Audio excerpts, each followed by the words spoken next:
ছাদে যাওয়া হয়েছিল জামা কাপড় তুলতে, ভাবলাম যাই একটু যা পড়ে গেল, ওই দেখো কুল পড়ে গেল। হুম, তোমার থেকে একটা দাও কুল আমাকে, এটা খাও। ওটা আমার কোলে পড়েছে তো, কোলে পড়লে মাদের খেতে নেই।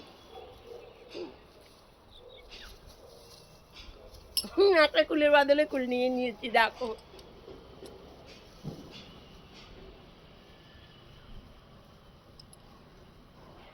তাহলে প্রথম ছেলের মাদের কোলে পড়া জিনিস খেতে নেই। তোমার কি প্রথম ছেলে না মেয়ে? আমার প্রথম ছেলে।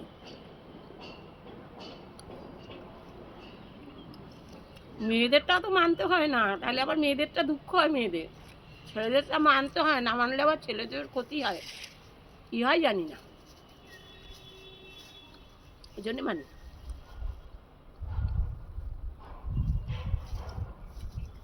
খাচ্ছি, আমাদের না একটা কুল গাছ ছিল জানো তো, আমার বাপের বাড়ির কথা বলছি, ছোটবেলাতে গাছ ভোর এইরকম টোপা টোপা কুল হতো, আর পাকা কি মিষ্টি খেতে, এইরকম না আরও মিষ্টি সুন্দর খেতে।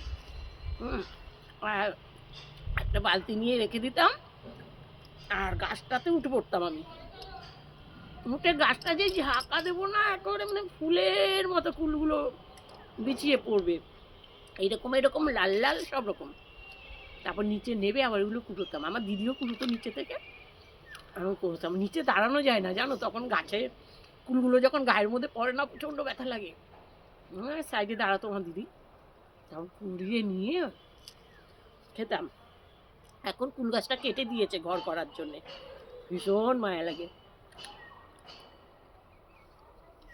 আমার মায়ের হাতে বসানো ছিল গাছ, সেই সুখের জীবনগুলো কোথায় চলে যায় বলো তো, বয়স হয়ে গেল, বুড়ো হয়ে গেলাম, এরপরে কোথায় চলে যাবো জানি না,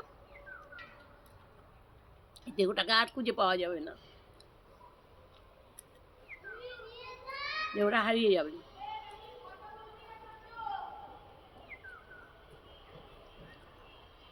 দেহটা যদি রেখেও দেওয়া হয় মায়া করে, তাও পচে যাবে, গন্ধ হবে, আমি হয়তো পুড়িয়ে দিতে হবে, রাখা যায় না। যত টাইম কথা বলছি তত টাইমই ব্যাস, দেহটা গন্ধ হচ্ছে না, পচে যাচ্ছে না,